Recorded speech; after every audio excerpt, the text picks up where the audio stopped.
झारखंड के जिला सिंहभूम में एक तहसील है घाटशिला। इस तहसील का उपनगर मुंहभंडार शहदुस्तान कॉपर लिमिटेड की वजह से प्रसिद्ध है।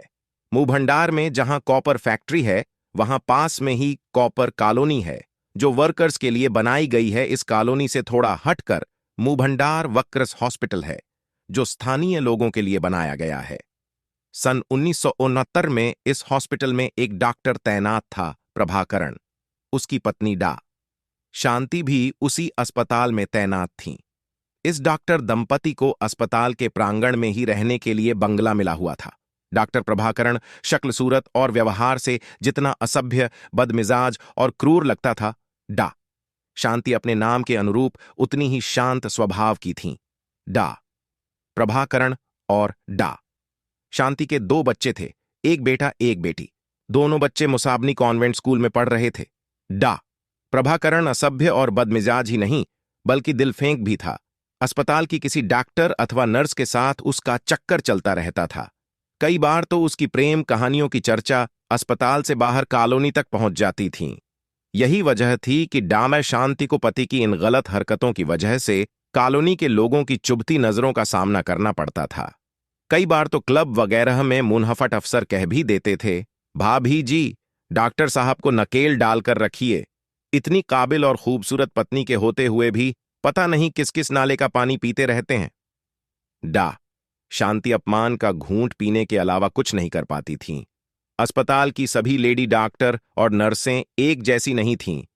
कई बार डा प्रभाकरण को किसी लेडी डॉक्टर या नर्स के हाथों अपमानित भी होना पड़ता था। चीफ मेडिकल ऑफिसर डा प्रकायस्थ ने प्रभाकरण को कई बार समझाया भी था, लेकिन इसका उस पर कोई प्रभाव नहीं पड़ा।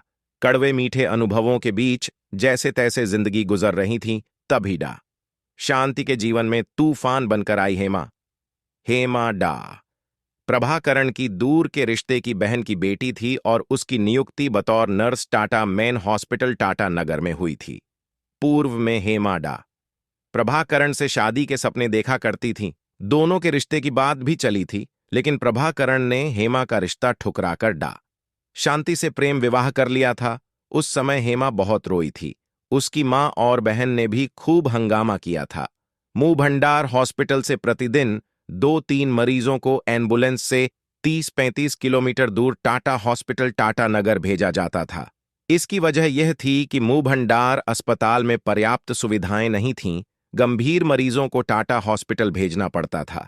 हेमा टाटा नगर स्थित टाटा हॉस्पिटल के हॉस्टल में रहती थी। शनिवार को वह अस्पताल की एम्बुलेंस से मुंहभंडार आ जाती थी और सोमवार सुबह एम्बुलेंस से ही टाटा नगर लौट जाती थी। मुंहभंडार में वह डा प्रभाकरण के बंगले पर ही ठहरती थी। डा प्रभाकरण रंगीन मिजाज आदमी था। डा शांति की गैरमौजूद का लाभ उठाकर उसने हेमा से संबंध बना लिए थे। जब डा शांति घर में नहीं होती थी तो प्रभाकरण और हेमा इसका जमकर लाभ उठाते थे। डा शांति को अपने घर में हेमा की मौजूदगी अच्छी नहीं लगती थी। इसकी वजह यह कि उन्हें पति की फितरत अच्छी तरह मालूम थी, लेकिन वह चाहकर भी इसलिए कुछ नहीं कर पाती थीं, क्योंकि हेमा उनके ससुराल पक्ष से थी। जिस दिन हेमा मुंहभंडार आई होती थी, उस दिन डा प्रभाकरण नाइट ड्यूटी पर रहता था। काम सिखाने का बहाना करके वह हेमा को भी साथ रखता था। जब हेमा और प्रभाकरण की कहानियां सार्वजनिक होने लगीं, तो डा शांति हेमा के मुंहभंडार आने पर आपत्ति करने लगीं। लेकिन प्रभाकरण पर हेमा के मादक और मांसल शरीर का नशा छाया हुआ था।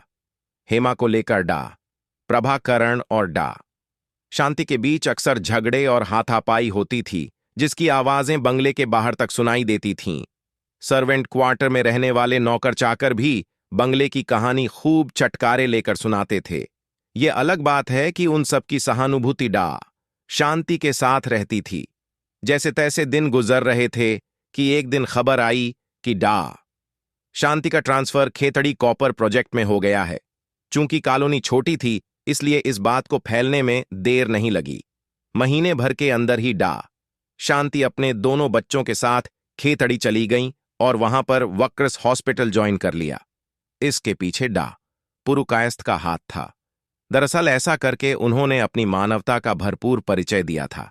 लेकिन डा शांति के जाने के बाद प्रभाकरण ने अपनी पत्नी के डा पुरुकायस्थ के साथ झूठे अवैध संबंध की कहानी सुनानी शुरू कर दी।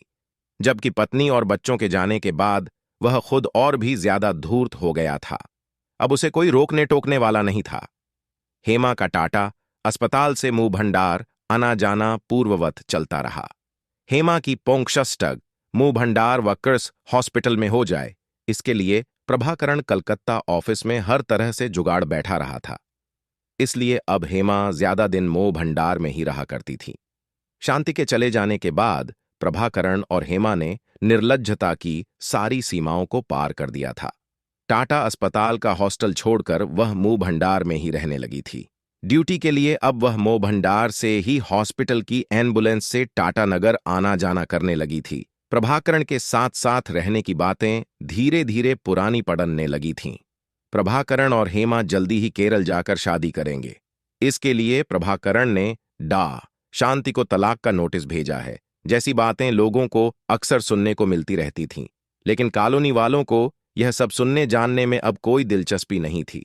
इसी बीच अफवाह फैली कि अब डा प्रभाकरण की नजर डा शांति की जगह पर आई डा मधु करकेट्टा पर है।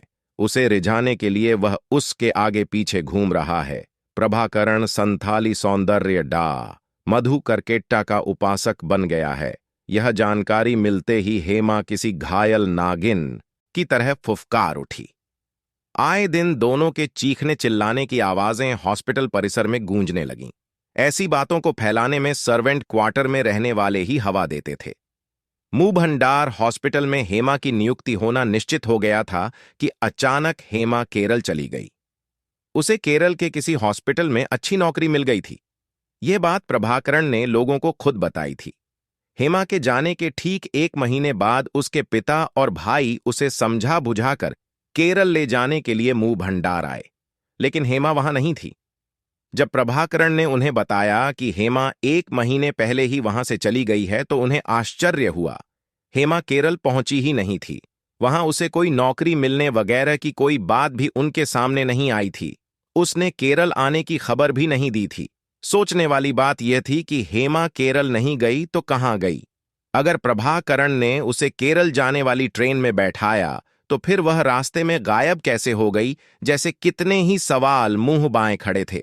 प्रभाकरण की झूठी सच्ची बातों ने उसे शक के घेरे में डाल दिया था। फिर भी उन दोनों ने 2 दिनों तक हॉस्पिटल के डॉक्टर, नर्स से लेकर सारे कर्मचारियों से हेमा के बारे में पूछताछ की, लेकिन सबका एक ही जवाब था कि पिछले 1 महीने से उसे किसी ने नहीं देखा। हर ओर से निराश होकर वे दोनों टाटा मेन हॉस्पिटल जमशेदपुर भी गए, पर हेमा का कुछ पता नहीं लग सका।